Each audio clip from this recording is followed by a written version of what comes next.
বিসমিল্লাহির রহমানির রহিম। আসসালামু আলাইকুম। জনতার রান্নাঘর থেকে সবাইকে জানাচ্ছি শুভেচ্ছা। আশা করি সবাই ভালো আছেন। আজকে একটা রেসিপি করব, সেটা হচ্ছে সেমাই রেসিপি, লাচ্ছা সেমাই। সেটা আমার মা, খালারা বা আমার শাশুড়ি যেমন করে করতেন সেটা ওইভাবেই আমি করব, নরমালভাবে। সেজন্য এখানে আমি ২ কেজি দুধ নিয়েছিলাম, সেটাকে আমি জাল দিয়ে মানে ৫ পোয়ার মতন করেছি। ১ কেজি ১ পোয়া।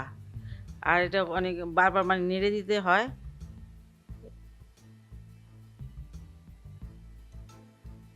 এটা গরুর দুধ। গরুর দুধটা খুব ভালো করে জাল দিয়ে আম্মাকে দেখেছি যে মানে অনেক একটু কমিয়ে তারপরে সেমাইটা রান্না করতে অনেক ভালো লাগতো। দুধের একটা ঘ্রাণ আসতো। যাই হোক ওইভাবে আমি রান্না করব। এখানে ৫ পোয়া আছে দুধ, মানে ২ কেজি থেকে ৫ পোয়া হয়ে গেছে জাল দিতে দিতে। এখানে ৩০০ গ্রাম চিনি আছে, চিনিটা দিয়ে দিব। মিষ্টিটা আসলে যার যার মতন খাবেন, যে যেমন পছন্দ করেন, একটু কমই দিই। যদি আবার বেশি হয়ে যায় ২৫০ গ্রামের মতন দিলাম, কারণ আমি সেমাই নিয়েছি ২৫০ গ্রাম। ওই পরিমাণে নিতে হয়, ওই পরিমাণে নিলাম, ঠিক আছে। আর যদি একটু বেশি মিষ্টি খেতে চান, পছন্দ করেন, তাহলে একটু বেশি দিয়ে নেবেন।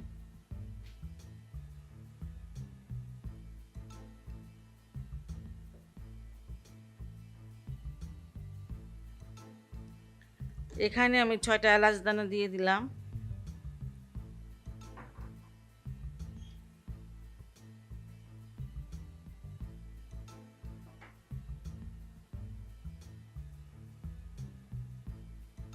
এক চুটকি লবণ দিব। এটা যদি কেউ দিতে চান দিয়ে, না দিতে চাইলে না দিয়েন। আমি একটু দেই আর কি, খুব কম দেই। এই যে এক চুটকি, এতটুকু দিব।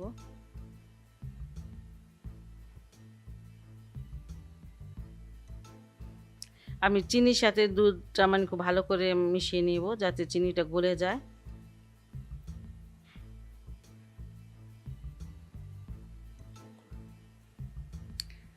দুধটা আমার খুব ভালো করে জাল দিয়ে নিয়েছি।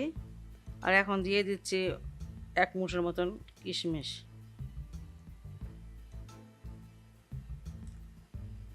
আর এখানে আমি ২ চামচ দিয়ে দিব ঘি। কারণ আমরা যখন সেমাই খেতাম, লাচ্ছা সেমাই, ঘিয়ের অনেক সুন্দর ঘ্রাণ আসতো, অনেক ভালো লাগতো। সেটা সেটা তো এখন আসলে হয় না। মনে হয় না যে ঘি দিয়ে বানায়, তেল বা কোনো কিছু দিয়ে হয়তো বা বানায়, জানি না আমি ঠিক। এই জন্য আমি একটু ঘি দিয়ে দিলাম। আর ঘিটা দিলে একটু স্মেলটা অনেক ভালো আসবে। আর লাচ্ছা সেমাইটা আমি নিয়েছি একটু অন্য ব্র্যান্ডের। এটা আর্মি মার্কেটে গিয়েছিলাম, ওখান থেকে ওনাদের এটা প্রোডাক্ট, আর্মিদের, ওই জায়গা থেকে কিনেছি। খেতে নাকি খুব ভালো লাগে, বলে কি এটা গ্যারান্টি আছে, এটা খেতে নাকি অনেক ভালো লাগে, তাই কিনলাম। মানে সেই লাচ্ছা সেমাইটাকে ভিজাবো আমি। যাই হোক, এটা আমার হয়ে গেছে। এটা এখন আমি নামিয়ে এটাকে ট্রান্সফার করে নিব অন্য একটা বাটিতে, এই দুধগুলো।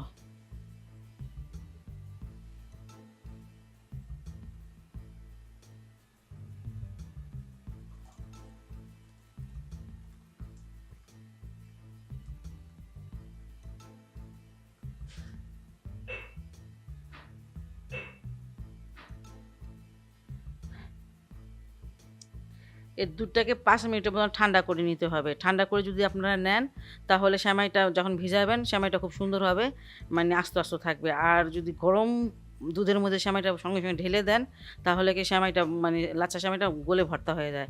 এই জন্য একটু মানে একটু নেড়ে টেড়ে এটাকে একটু ঠান্ডা করে নেবেন। মানে অমন ঠান্ডা না, ৫ মিনিটের মতন মানে সময় নিয়ে ঠান্ডা করবেন। তারপরে লাচ্ছা সেমাইটা ভিজিয়ে তারপর ঢেকে রাখবেন। দেখবেন যে অনেক সুন্দর হয়েছে লাচ্ছা সেমাইটা আপনাদের।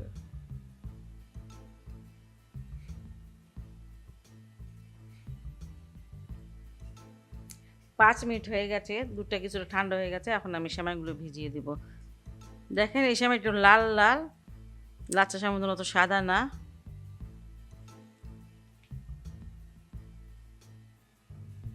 এই যে আস্তে আস্তে এইভাবে চারিদিক থেকে দিবেন।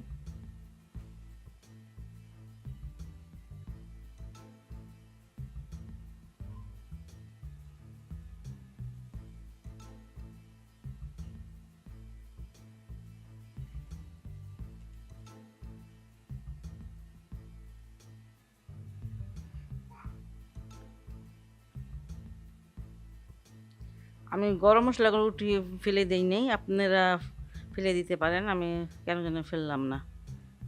যাই হোক,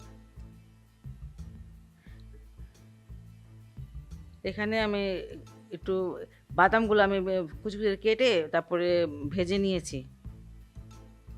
একটু ভেজে নেবেন, তাহলে স্মেলটা খুব ভালো আসবে।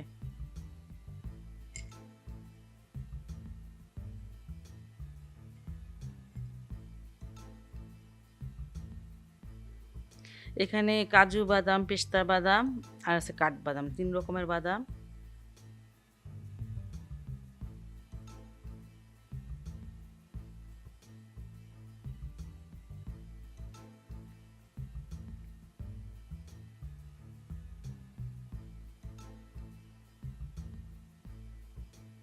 মা খালাদের মতন করে বা শাশুড়ির মতন করে রান্না করলাম আজকে লাচ্ছা সেমাইটা।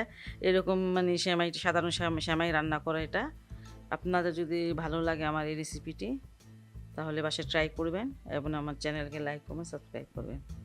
সবাই ভালো থাকুন, সুস্থ থাকুন, নিরাপদে থাকুন। আল্লাহ হাফেজ।